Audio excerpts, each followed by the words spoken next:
এই বর্ষায় বৃষ্টির দিনে হয়ে যাক না ১ কাপ লাল চায়ের সাথে মুচমুচে কিছু পেঁয়াজু।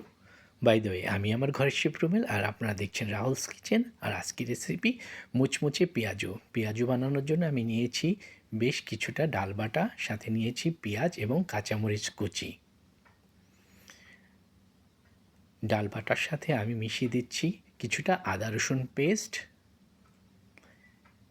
কিছুটা ধনিয়া পাতা কুচি, সেই সাথে কেটে রাখা পেঁয়াজ এবং কাঁচামরিচ। এখানে পেঁয়াজের পরিমাণটা একটু বেশি নিয়েছি যাতে খেতে আরও বেশি মজা হয়। দিয়েছি সামান্য লাল মরিচের গুঁড়ো এবং সামান্য হলুদ গুঁড়ো।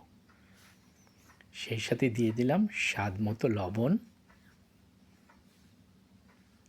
তারপর দিয়ে দিলাম সামান্য ভাজা জিরের গুঁড়ো এবং একটু গরম মশলার গুঁড়ো। আর দিয়ে দিলাম কিছুটা ময়দা। এবার সমস্ত উপকরণগুলো আমি একসাথে মিশিয়ে নিব। বিশ্বাস করেন, এই রেসিপিটা আপনি বৃষ্টির দিনে যদি ১ কাপ লাল চায়ের সাথে বৃষ্টির রিমঝিম শব্দের সাথে আপনার মুচমুচে শব্দটা মিলেমিশে একাকার হয়ে যাবে। কী যে দারুণ লাগে! সব কিছু মিশিয়ে নেওয়ার পরে লুকটা এমন এসেছে। এবার আমি তেল গরম করতে দিয়েছি। আমি একে একে পেঁয়াজগুলো ভেজে তুলব। রেসিপিটি যদি ভালো লাগে আপনারা কিন্তু অবশ্যই বাড়িতে তৈরি করে খাবেন।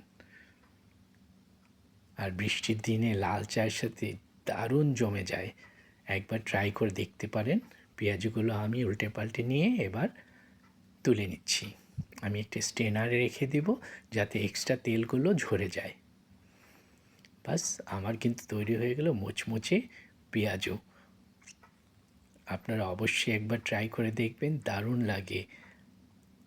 রেসিপিটি যদি ভালো লাগে তাহলে আমার চ্যানেলটিকে অবশ্যই সাবস্ক্রাইব করবেন এবং পেজটিকে ফলো করে রাখবেন। তাহলে আজকের মতো এখানেই বিদায়। আল্লাহ হাফিজ।